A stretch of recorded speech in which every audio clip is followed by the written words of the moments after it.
When you think about some of the ugliest moments in human history, some of those dark spots per se throughout our time here on this planet, more than likely what comes to mind is men doing terrible things to other men, women, and children, right? It is not often where you have this image pop up in your head where it is the women who are behind whatever atrocity. Now, of course, when it comes to psychological warfare, emotional manipulation, and things of that nature, more often than not, you would think of maybe women.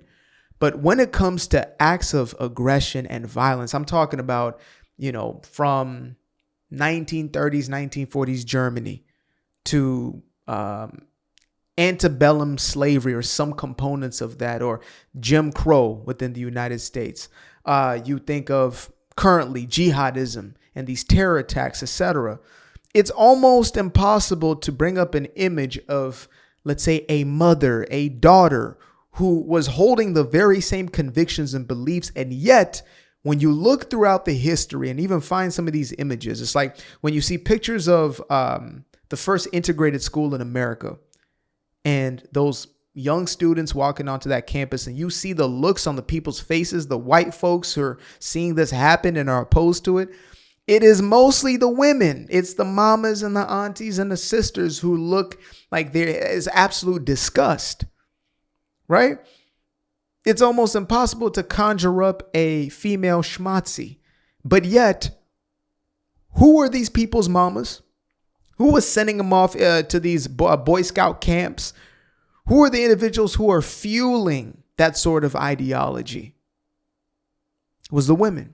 And so today I want to talk about the women of the jihad, or the women of, this Islamic extremism that is being pushed, not just, in those regions that have been, mostly connected to jihadism, but to the rest of the Western world.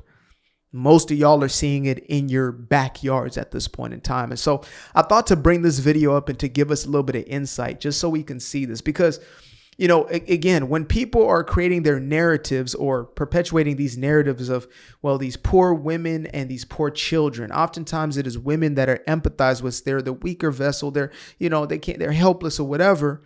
You got to think about, there are mamas who are feeding this. There are daughters who are bought into this. And so, without further ado, let's get into it. Yep, y'all can already see that right there. It speaks for itself. Now, this one, I do have to get the volume down for the sake of copyright. So, as y'all can see right there, that is the mother, by the way. So, the mother's doing a TikTok challenge. Oh, fantastic. Hi, TikTok. You guys allow this on your platform? Yep. Fantastic. So, which one do I take out first? Maybe let's take out the bigger devil, America. Look at that. And then we'll take out the little devil. There we go.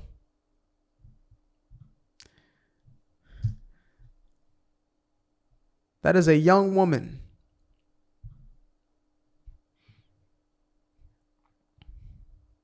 Oh, but the people, they're suffering. They're suffering over there.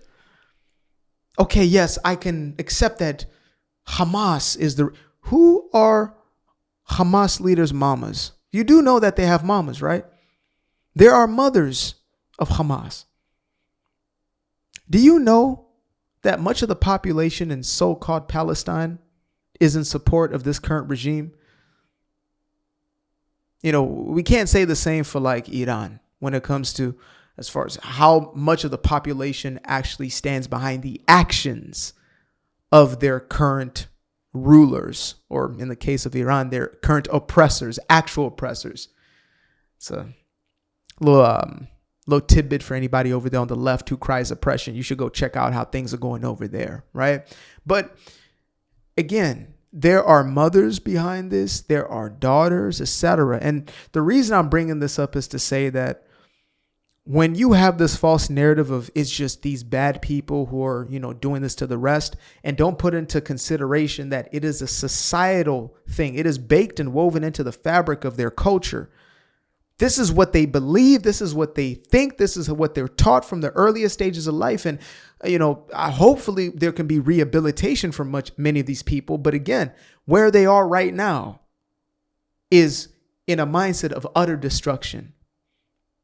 Now, right now, they're obviously crying victim because, they poked the bear and the bear has been mauling them, trying to find its cubs once again. Yes, that's been the reality. They got mollywopped. That's what's going on. They came and they thought they could get away with some and they didn't.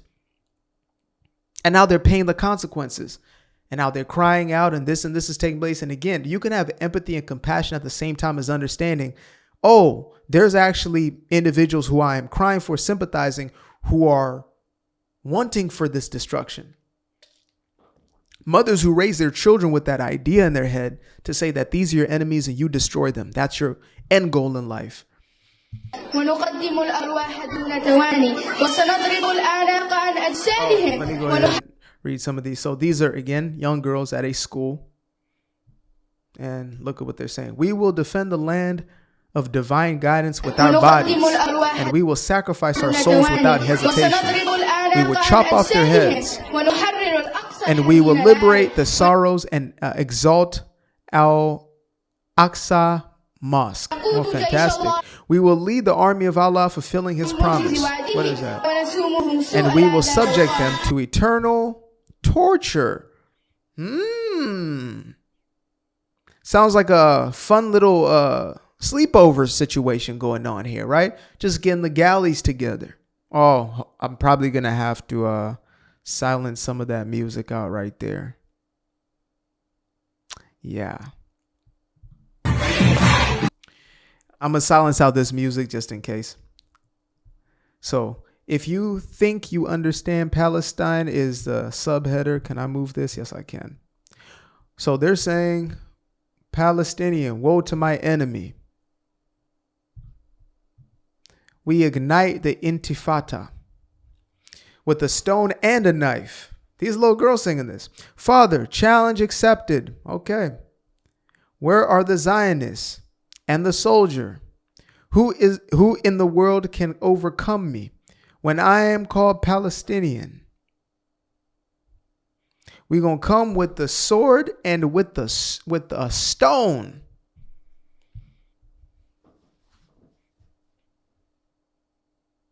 Why would you need such messaging? Why would you need such messaging? Now, again, folks on the left will say that because these are people being occupied. And to that, I say absolute nonsense. Palestine is a relatively new idea. And some people try to say, well, so is Israel. Is it?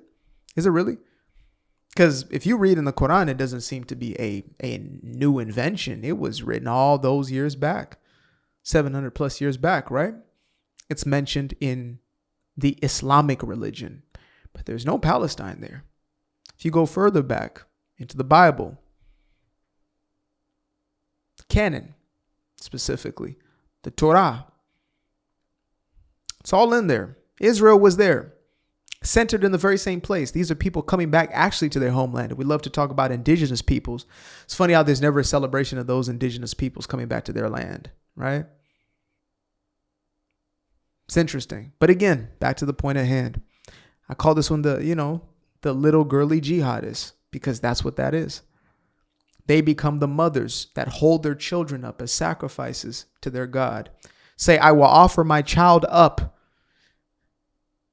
I will allow my child to go out into the world and to explode themselves onto other innocent people, to take the lives of the innocent in order to fulfill my ideology and doctrine. And yes, well, no, technically, but yes and no. All religions are not created equal. All faiths, all denominations, they're not. There's some that are batch crazy. There's some that are dangerous, and others that are actually based in peace. There are. Shout out to Dr. Gad Saad. He makes the distinction between, like Jainism. They will sweep in front of their feet just so they don't trample over anything that is living. And then you have another who says, with the stone and with the knife, we're coming after you. So I no longer want to hear these excuses of, well, but it is simply the innocent, because the only people that are genuinely innocent are the kids, the babies, not the mothers that are imputing this type of doctrine into their children. No. And the kids who are now old enough to actually carry these things out, unfortunately, they become agents of the enemy, agents of the evil that persists in these places. When I say that this thing is a cancer in civilization and needs to be eradicated, I'm not talking about the people. I'm talking about the ideology. And so if the people are carriers of it, unfortunately, that needs to be rooted out completely. You know, there are even people from the religion itself like, wait. Are these people going too crazy? And we need more of that. We need more people standing up and saying, this is insane. This needs to stop. But instead, we get what you saw right there. Instead, we get endorsement. Instead, we get support. Instead, we get parents egging their kids on. You know how you go to your kid's school and they have a little play or whatever they got going on? That's the equivalent over there. That's what's being reinforced to these kids. We have enough insanity that is being pushed in American institutions. Just imagine that. So, yeah, we got to lay eyes on it. Appreciate you guys for tuning in. Now, if you'd like to stay around, make sure to click that little subscribe button down there. Or you can show some love by going to the description below and clicking on the button titled Buy Me a Coffee. Leave a little something there, or click on the Cash App. Leave a little something here. Till the next time, peace. Aquarius. Where? I've been up for hours, I've been up for days, you. Staring at the ceiling, I've been counting strays, you. I've been in my feelings, I've been out of mind. I've been getting visions of the other kind. I've been up for weeks. I'm in the count of blessings over count of sheep. I can never be the type to limit when it comes to me. I used to be the pleaser for the people I ain't even need.